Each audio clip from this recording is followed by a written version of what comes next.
بسم اللہ الرحمن الرحیم۔ اللہ کے حضور پیشی اور اعمال کی جانچ۔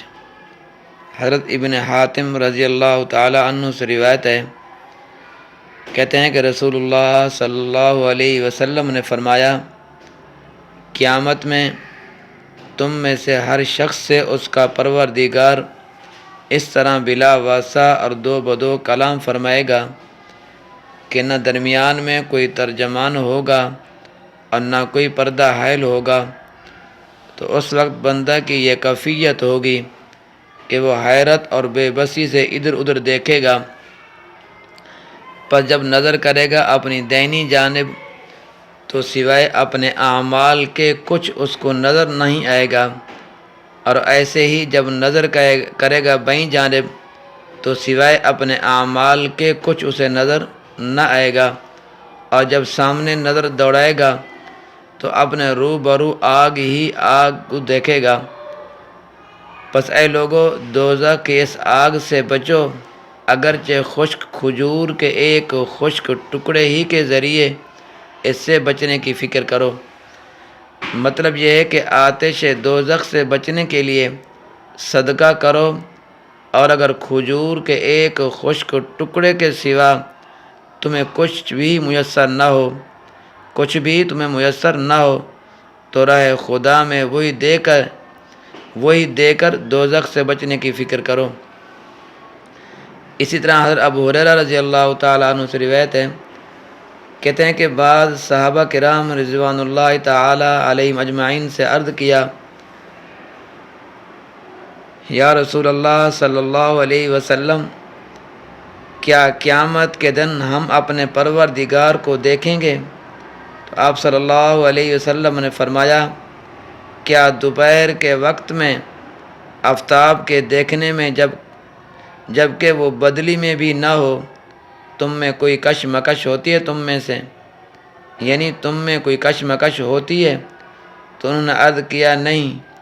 پھر آپ صلی اللہ علیہ وسلم نے فرمایا، کیا 14ویں رات کے چاند کے دیکھنے میں جب کہ وہ بدلی میں بھی نہ ہو تم میں کوئی کشمکش ہوتی ہے؟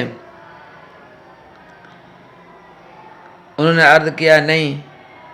اس کے بعد رسول اللہ صلی اللہ علیہ وسلم نے ارشاد فرمایا، قسم ہے اس ذات کی جس کے قبضے میں میری جان ہے، تم جس طرح چاند اور سورج کو بلا کسی کشمکش کے اور بغیر کسی اختلاف کے دیکھتے ہو تو اسی طرح قیامت میں اپنے پروردگار کو دیکھو گے۔ اس کے بعد رسول اللہ صلی اللہ علیہ وسلم نے فرمایا، قیامت میں جب اللہ سے ایک بندے کا سامنا ہوگا تو اللہ تعالیٰ اس سے فرمائے گا، اے فلانے، کیا میں نے دنیا میں تجھے عزت نہیں دی تھی؟ کیا تجھے تیری قوم میں سرداری نہیں دی تھی؟ کیا تجھے بیوی نہیں عطا کی تھی؟ اور کیا تیرے لیے گھوڑے اور اونٹ سواریوں کو مسخر نہیں کیا تھا؟ اور کیا میں نے تجھے چھوڑے نہیں رکھا تھا کہ تو ریاست اور سرداری کے اور مال غنیمت میں سے چوتھائی وصول کرے؟ وہ بندہ عرض کرے گا، ہاں اے پروردگار، آپ نے یہ سب کچھ مجھے عطا فرمایا تھا۔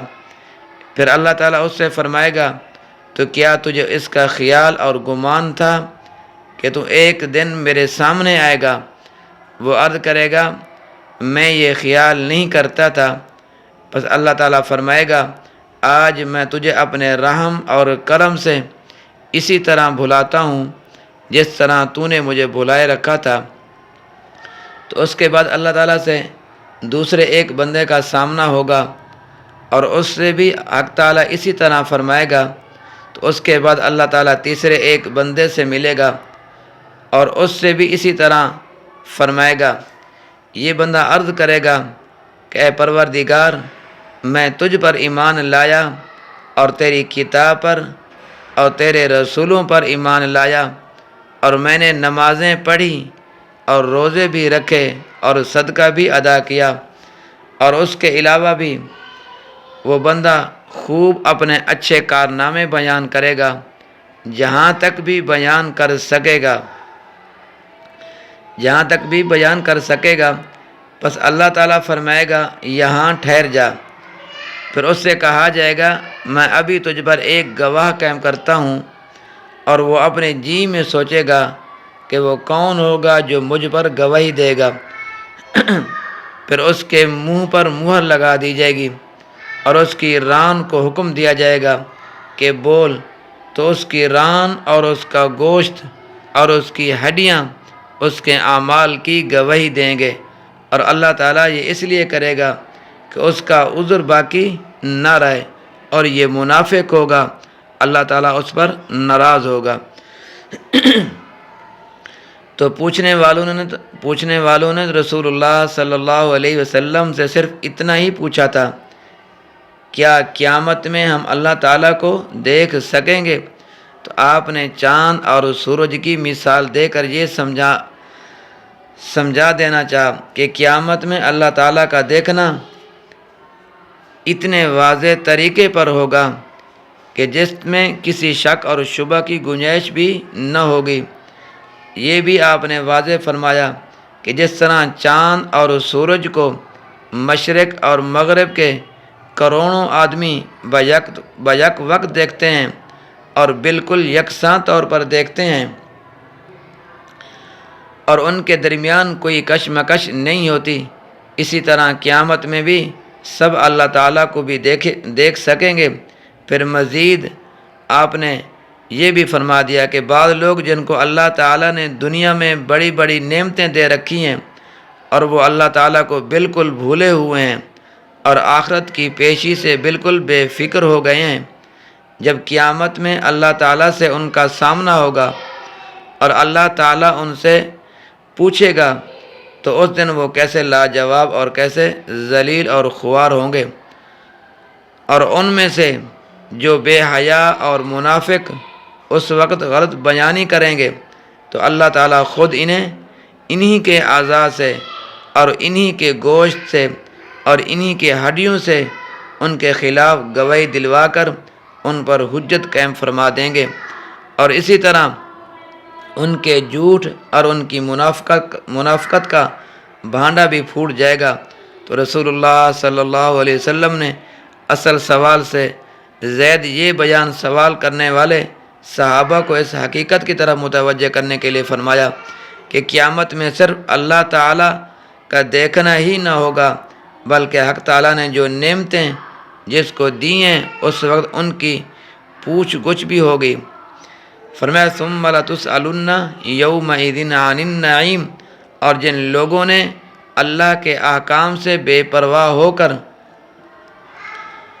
آخرت کی پیشی سے بے فکر رہ کر ان نعمتوں کو دنیا میں استعمال کیا ہوگا، اور اس دن سیاہ ہوں گے اور وہاں کسی کی مکاری اور عیاری بالکل پردہ پوشی نہ کر سکے گی۔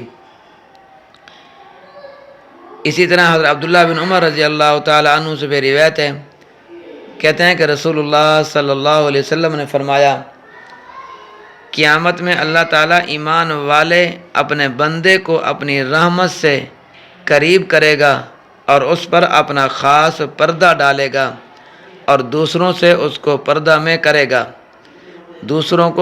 دوسروں سے اس کو پردہ میں کر لے گا۔ پھر اس سے پوچھے گا کیا تو مجھے پہچانتا ہے؟ فلاں گناہ۔